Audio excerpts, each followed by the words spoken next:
All right, everyone. Hello and welcome to the F1 Passport. It's been a minute. How you doing, man? Hanging in there, man. Just chilling. Man, Stuff got crazy. it's hard, man. As easy as it seems to be able to just get together online and do this, it's hard, man. Yeah, two schedules, work, kids. Mess adds up quick, so Yeah. let's do the best we can. But things have gotten so crazy, man. We had to jump on here and talk about the latest turn of events. I think two major things are number one, the crash, and number Yeah, two, Lewis and his diagnosis. yeah, I figured we yeah. could First things first, just shout outs to Roman for pulling through, man. Seeing him jumping out of that fire, it's absolutely incredible. So yeah, the two emergency people who were there, spraying the car as he's getting out, and one's spraying the fire extinguisher and one's reaching out into the fire with no protection over his face, grabbing at this guy. right, It's right. just freaking amazing. And you can see him pulling back because the heat from the fire is so hot, Yeah, you yeah, know, and that's something they're gonna have to address his open helmet. yeah, But yeah, those two guys, the driver and the doctor in the medical car, those two are the heroes for me. The right. the marshals for me were fucking horrible, man. Yeah, yeah, Horrible.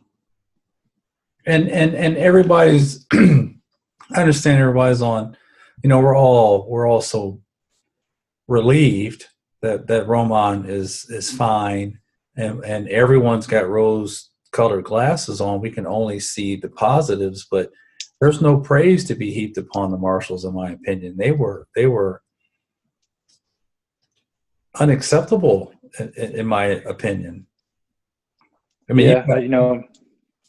go ahead, Go Phil. ahead. You finish your thought, man. You rolling for a minute. You've got one guy who's at the station. Actually, you've got three guys that are at that station, but only one of them comes out, and his fire extinguisher is, I don't know what kind of retardant it was blowing out, but it was like little sprinkles or sprays of retardant, and he was only spraying it at the edge of the fire. He was spraying it on the ground before the fire as he's walking up to it. I don't think he ever actually sprayed it on the fire, and that fire extinguisher just wasn't powerful enough to make any kind of difference. Yeah, And then you've got a marshal that ran across the track. Thank God for him, with the fire extinguisher, but then he gets to the fire and he can't get the damn pin out.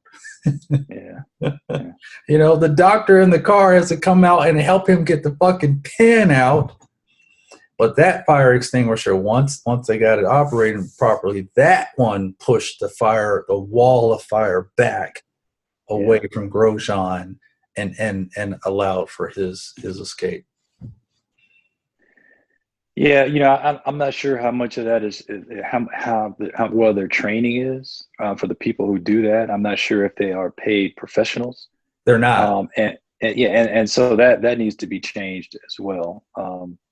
When you have paid professionals, trained professionals, then you would expect to see better reaction. You never know how people are going to react in a stressful situation until they're in it, and so that exposed a lot. It exposed the fire extinguishers, the weakness of the fire extinguishers, and it exposed the need for trained professionals to be working on these trackside events. So hopefully they deal with that. But on the positive side, the Halo did its job to the fullest. Right. No question, no doubt whatsoever. I think in many people's minds that there's no chance he could have survived without the halo. Um, and then my question is, when he went through that barrier, the barrier was halfway over the halo, so he had to essentially squeeze through half of the width of the halo to get out of that thing. And I can't see how he managed to do that. And then the other thing is, if they had gone with the closed cockpit, glass cockpit design, never would have got that thing open. Yeah. Never would have got out of there. Yeah. The Halo design was by far the best design for this particular incident. I never had a problem with the Halo from the very beginning. I mean, Yeah. I thought I was strange because I thought it made the cars look good. I like the way it looks, Yeah. you know. But I just there's something about the aesthetics, the natural aesthetics of that design, that just it seemed really good to me. And without a doubt, it saved his life. Without it, he would have been decapitated. There was a driver at Watkins Glen that was decapitated. It definitely would have happened to him there. But then that barrier, I some people are saying it should have been a cement wall, I'm not sure I agree with that, because I like a barrier that gives, right, and absorbs some of the contact, some of the energy of the contact on behalf of the driver. And Yeah, but it shouldn't split and give right at head level. Like the height of your head should not be where the split is in the barrier. well, that's the way it's made, right? It's made with two different pieces. I mean, it Yeah. depends on, it could be flying, it could be digging down. You can't imagine at what level he's going to impact that. But with the Halo, I think that barrier is sufficient, and I think it's superior in some cases. The car going through that thing and it dissipating some of the force was helpful in that situation. It would have been worse, or it would have been bad if it only wedged in far enough to where it was right over the Halo and he couldn't get out. That would have been awful. But Yeah, but don't you think like tire barriers or water barriers would have been better? Like they would have just kind of absorbed the force the better. tire barriers, I've heard where they slingshot you once you hit, Yeah. and then they slingshot you back out towards the track. I forget the name of the barrier, but it's a foam looking barrier. Mm-hmm. The kind that I would like to see, one where when you hit it, it gives and allows you to go into it, as far as you need to go, but doesn't slingshot you back out. But Yeah, another statement was like, there's not much focus on the straightaways, like the barriers on the straightaways, because most of your accidents are at the turns and the curves. So yeah, they got to rethink all of that. well, and maybe it's not a good time to say these. Well, actually, maybe it's it is a good time because he survived and relatively unscathed. But how many more drivers are we going to have to make that kind of unforced error? He created that situation. Think of yourself on a 4-lane highway, right? You're on the far right lane of a 4-lane highway, and someone comes up from behind you in the far left lane. They know they passed you, and then they just cut all the way over. So much sharp, so sharp that they run over the front of your car. If you pass someone, you have to accept or assume that the person you've passed isn't going to just disappear. Especially if you're a race car driver, you have to assume that the person you passed is going to be upset and want to pass you back. So to make that kind of a move, it's just unacceptable. Yeah, I've had my issues with Grosjean. I can, we can go back to when he decided to kind of peel out and spin across the middle of the track Yeah. and wiped out several cars. I'm just not ready to put him down yet, man. I'm not ready to do it. I'm just so happy he's alive. I'm so happy to see that big giant smile on his face. I don't know if you saw the video he took from the hospital. Yeah, Like yeah, that's all that matters to me, right? I don't care. yeah. I'll start roasting him, you know, a few years from now. But right now, I'm just so happy to see this, you know, that boyish grin on his face. I don't care. Yeah, and it's rare for you to be, or for me to be the same one. I heard you, man. I think that we have to consider that. I think we have to start looking at that at this point in time. We have to start thinking about him, Giovinazzi, Latifi. We've got to start thinking about these guys who don't. I mean, they're going to hurt themselves, and Hurt someone else. they're going to take somebody out with him. He could have taken Kvyat off or out with him. You know, I can't. I've talked about it in the past. I've talked about, you know, what are they doing with these racing licenses? Like, what are the standards?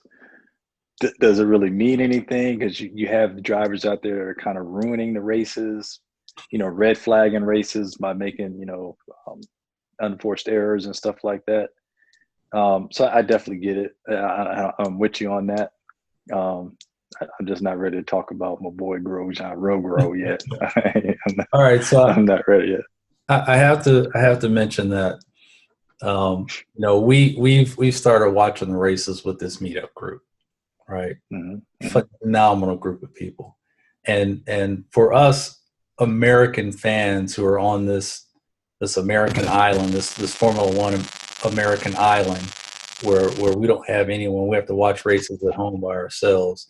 This meetup group of folks get together at a pub, you know, in a stadium seating environment that's just phenomenal. We have bottles of champagne and mimosa, and I mean, the best food you can imagine. It's a great experience. But, you know, we have to get up in the morning at 5, 6, 7, 8 o'clock sometimes to watch races, and the pub doesn't open until 10.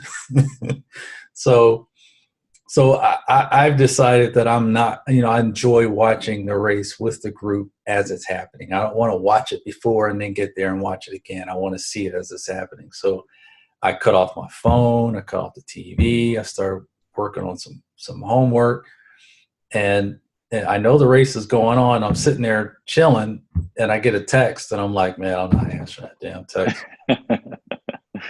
And it buzzes again, and I look at it, and I see it's from you.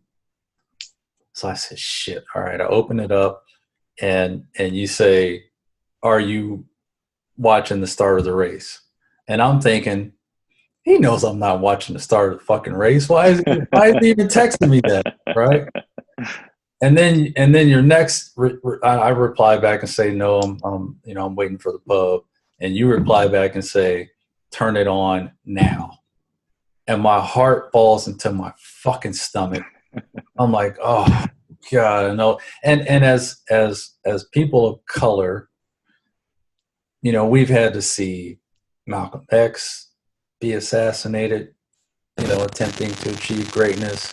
We've had to see Martin Luther King, or as Lewis would say, Martin Luther the King. The King. Oh yeah. He assassinated achieving greatness. You know, we had the benefit of watching Barack Obama go through two terms as president, fearful every day that he might be taken out. Oh yeah. Tiger Woods on the verge of breaking all the major championships and to fall short. So I'm fearful. So when that happened, I turned the TV on. I fully expected to see Lewis's car in shreds. You know, and I turned the TV on. Sure enough, the race has stopped.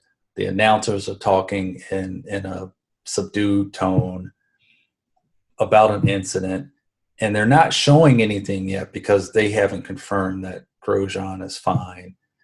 And I'm sitting there, I'm waiting a few minutes. I'm like, fuck, what the hell? And I call you up, and I'm like, who? You know, my first question was, who was involved? And you told me it was Grosjean, and the relief, man. But that was. I know you don't realize what that. No, those weren't my thoughts at all. As I'm telling, for me, it was just it was something I have not seen in Formula One and racing, period. Since in drag racing, NASCAR, and anything, I haven't seen anything like this.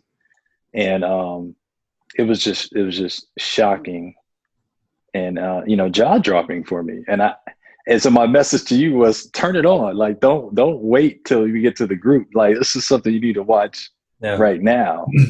And it wasn't until you came back and said you thought Lewis was the one that I was like, oh okay, yeah. I can see why he would feel that way. But don't you I mean, and I just look back at the crash that John Force had in NHRA where his car split in half. Yeah. Remember that?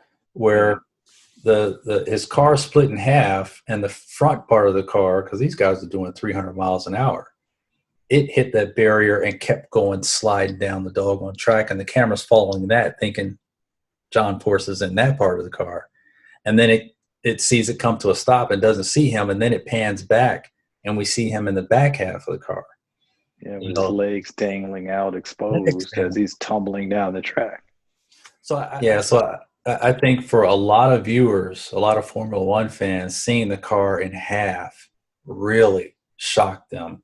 Yeah. That along with the fire. The fire, though, is what really, I mean, it was immediate. That immediate explosion of fire is what struck fear in me. Yeah, and it was so prolonged, and it was so huge, like such a large fire. It was just crazy. You can see the doctor trying to get close to it, and he's getting closer and pulling back, and the heat from it is.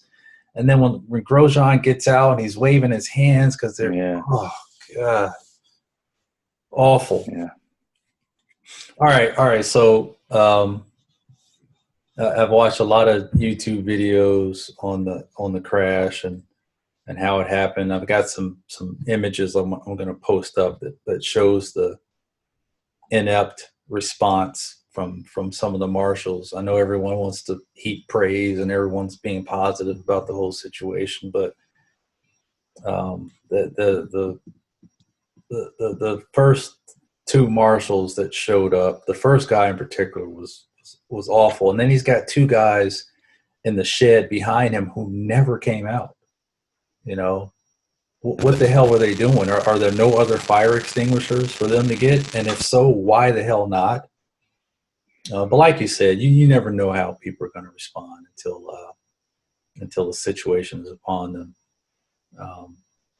But in the richest sport in the world, we've got to have paid folks, at least one or two paid people at every station, right? There's got to be something like that. Yeah, and did you hear Lewis's statement just a couple of days ago about drivers' salaries and a salary cap?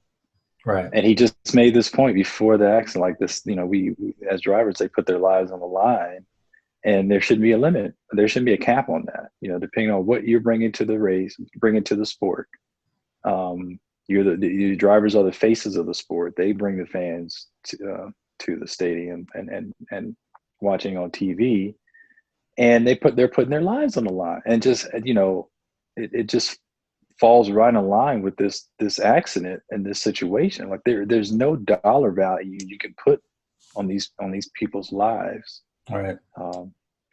As they're running around, entertaining us. So France tossed who?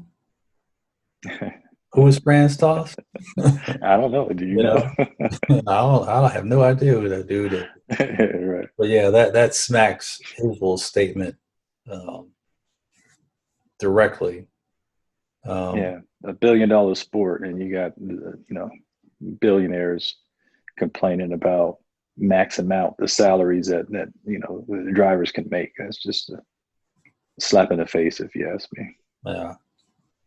So I wake up this morning 4:00 before the rest of the house wakes up, so I can get some work done, right, in peace and quiet.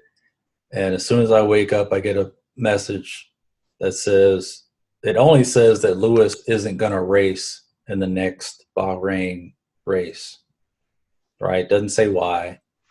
And my initial thought is, well, he was shaken by what happened with Grosjean, understandably, and has decided he's got nothing to gain and everything to lose, so he's not going to race. And then watch a couple of YouTube videos and realize that he's been diagnosed with COVID, right? So then I'm thinking, well, that maybe that's not the real reason. That's just an excuse. That's a likely excuse that,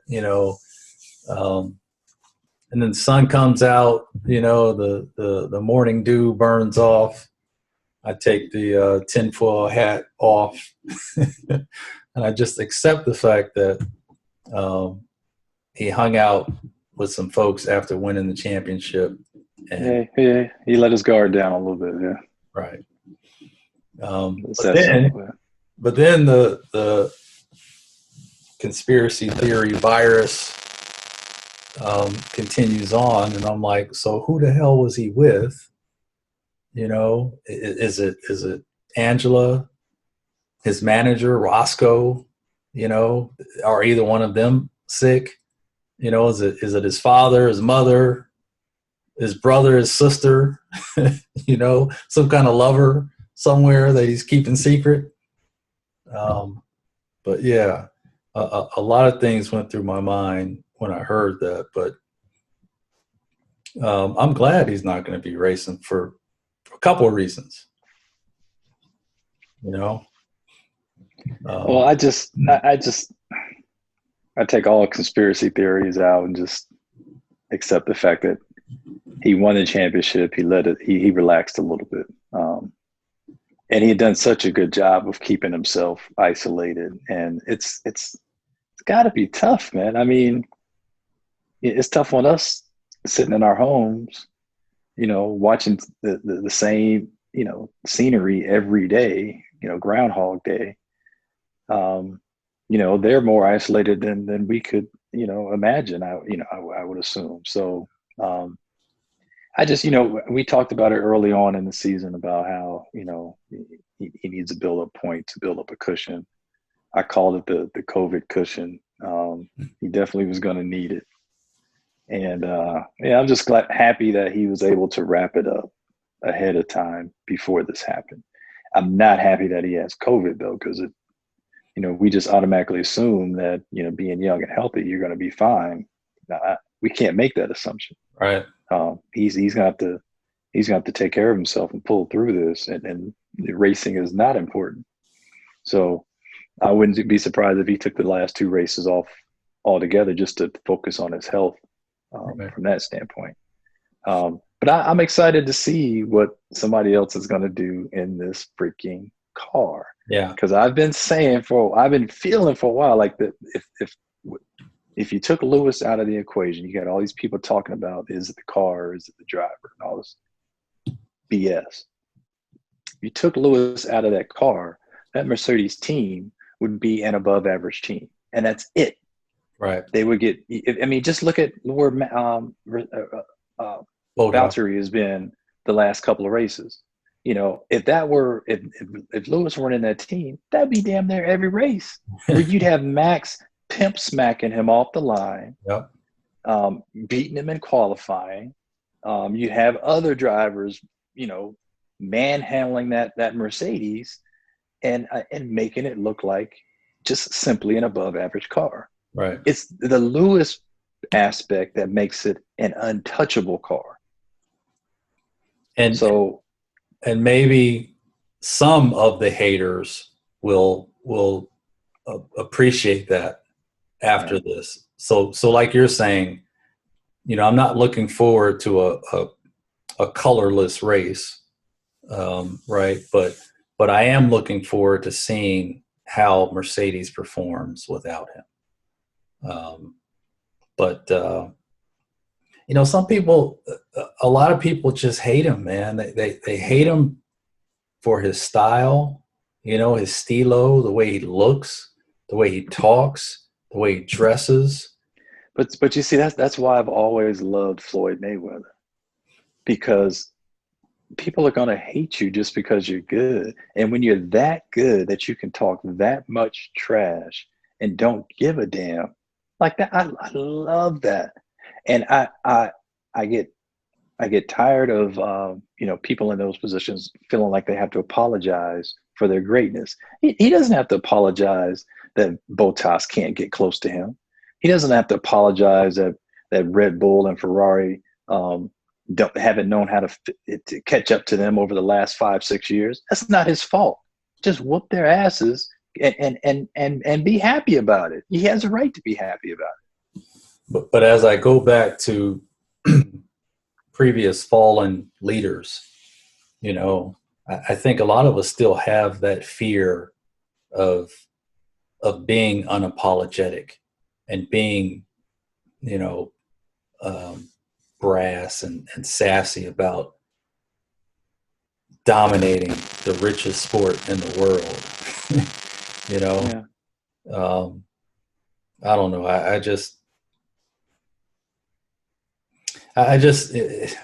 It bothers me. I mean, I was at the meetup group. We just started going, and I love these people. There's so many of them. All of them really. I enjoy being around them. I enjoy talking to them. But I was there at that race where Lewis clinched the championship, and as he crossed the finish line, there were crickets. And these people, not them in particular, but people that hate Lewis, they don't appreciate the accomplishment. They don't respect the accomplishment. They just hate him and they want him gone. And we're witnessing history. A driver who will most likely go down as the greatest driver in history because he's going to break every single record. And for those of us who recognize it and appreciate it and enjoy it, that's happiness to me. Like what? I feel like we get it. Those people who don't, that's on them. They're losing out on this moment. They're not living in this moment. They're not appreciating this moment. So to hell with them. Let them put their little blinders on. Let them go around trying to see what they want to see and not appreciate what they are seeing. I don't care. And I love the fact that Lewis has been so outspoken this year. I think the world events have helped him get to that place. And I hope he does it more. Like, screw you. Kiss my ass. You don't like it. That's your problem. I'm going to talk shit. I'm going to be happy. I'm going to show my happiness. And anybody that doesn't like it, it's your problem. What I would really like to see is something like along the lines of what Jordan has done in NASCAR with Bubba Wallace, right, and formed his own team that can wrap him in a cocoon, right, and he can feel comfortable in being himself, expressing himself. Because all that talk about for Lewis wanting to go to Ferrari and Ferrari saying that he doesn't fit their image, we all know what that means. Their image. right. What their image of losing? That's the image that he doesn't fit. Of course, he doesn't fit that image, idiots. So I want to see us as people overcome these types of obstacles and barriers, and I don't think we overcome them by placating them and by being subdued and submissive and agreeable. I don't think we get anywhere by doing that. And it's the ones who charge forward and say, F you, I can be who I want to be myself, and I don't care what the outcome is.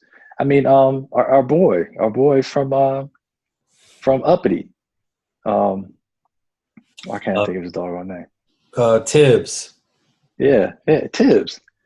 He did not care what people thought about him, and I think it may have cost him in terms of support and drives and rides, because people just weren't really willing to accept somebody, a minority who was that confident and didn't, cow down and placate people. And that's my fear, though.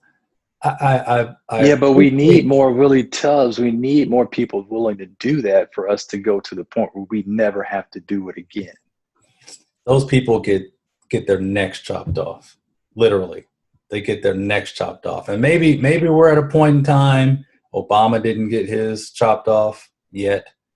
Muhammad Ali, uh, and maybe we're at a point now where we can do it without paying the ultimate price, right? We have to be able to do it, and we have to be willing to support each other after we do it. So the Michael Jordan, Bubba Wallace type of thing. There's enough money around the world, all these rich friends that Lewis has. If somebody tried to kick him out of the sport because he was being himself and being brash, all these people should come together. Dwayne Wade, all these people with all this money, and help him form his own team Right. and go out and continue doing what he does. Then they'd all get killed. Well, I but mean, but what else are we living for if we can't do that? Like, yeah, and I hear you, man. But I think at Mercedes, because of Toto Wolff, I think Toto Wolff is such a phenomenal leader. He shields Lewis from all that. What's that grimace for, man? I'm not a big Toto fan, man. Get out I'm of not. here. I I'm think not. And he's the even reason that Lewis is able to do everything he's doing. no, I think the reason why Lewis is in the place he's in right now, it has nothing to do with Toto and everything to do with Nico Rosberg retiring. If Nico Rosberg hadn't pulled the rug out from under everyone and quit, they'd still be fighting, and Lewis may not even be in that team right now. They may have run him out the same way they were trying to run him out of McLaren with Jenson Button and all that crap. They would have continued to do the same thing. Toto managed that situation horribly. He made the right decision after the fact, after Rosberg left. He made the right decision in going out and getting a driver that wasn't going to cause the same problem. That's the smartest decision he made. But even Lewis didn't get along with Toto back then. You know what I mean? So I don't heap that much praise on Toto. I mean, I can't take away the fact that he's the leader of the most successful team He in comes recent history. across to me as the kind of leader who allows his subordinates to shine. Doesn't overshadow them. He doesn't belittle them. He's not a dictator. You know, those kind of leaders, I think, and I agree with everything you're saying. And I recall all of that stuff happening. McLaren, when he left McLaren and everyone was upset about him leaving, I was happy because I thought McLaren was trying to kill him, quite frankly. You know, with all the failures and stuff that he was having and favoring Jenson Button over him. I was like, screw McLaren. I stopped becoming a McLaren fan because of that last season with them. But yeah, I see what you're saying and what they did with Rosberg. Yeah, Rosberg was there and first, I, you yeah, know. yeah. I don't want to take away from the great things that Toto has done, because all the things that you mentioned, you can't be the leader of a team that's that successful and not have great attributes. I just don't think he's not flawless. He's not without his own flaws and mistakes, and maybe he's learned from those mistakes, and maybe he's a better leader now than he was during the Rosberg years. Maybe he would handle it better now than he did then. But I don't think we can forget that stuff. All right, so I'm hearing that Van Dorn is en route to Bahrain as we speak. So he can drive the Williams? Well, that's the point I was going to make. I think everyone would assume that he's going to drive the Merc, but I'm also hearing that Mercedes is offering engines, money, and everything they can throw at Williams to put Russell into the Merc and Van Dorn into the Williams. So I'm hoping and praying that Russell gets a chance to drive that car, because I just want to see. I just want to see if he's that good. people heap all this praise on him. Did you see the way he turned left? Did you see the way he turned right? Everybody's turning left and turning right. What are we talking about here? Well, I want to see him do it in a good car. And if he's that good, great. I want to see him fighting it out with Max and Leclerc and all his contemporaries and, equal or superior equipment. So I hope and pray that happens. I also want to see Hulk get a chance to get in the car so he can get on the podium. That would be awesome. right. And so, I don't, if Van Dorn gets in that car, that's not going to tell us anything. It's not going to tell us anything. Right. It's not going to solve any. Not going to solve anything. Well, I'll tell you, man, if Russell does get in there, he's got to either, number one, he's got to beat Bottas. Number two, he's got to get on the podium. Frankly, he's got to win the race to really do what we think he's going to do. He's got enough experience with the Mercedes engine. He's got enough experience in Formula One. If he doesn't win the race, if he doesn't at least end up on the podium, if he doesn't beat Bottas, his career is over. No, I disagree. I'd be shocked if he beat Bottas. Bottas has been in that car for 3-4 years now. And so it would take some time for any driver, unless you're Lewis and you just jump out your first year and start smacking Alonso. But even then, it took Lewis a few races before he won his first race. He was on podiums. He was on the podium right the first 9 races of his career, man. Yeah. But he didn't win until Canada. So and his 10th race, after the race finished, he didn't know where to park the car. Well, he was on the radio like, all I know is the part where the top 3 people finished. Where right. And then, and then you got Max. Max came in his first time in the Red Bull. He won the first race he was in, right? And that's what I'm saying. If you put Max in that Merc next race, Max is going to win the race, right? We know that because Max is Max. Russell has to be Max. If he's not Max, then he can't replace Lewis.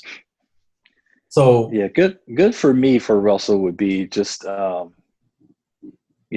qualifying in the top 5. That's success for me for Russell.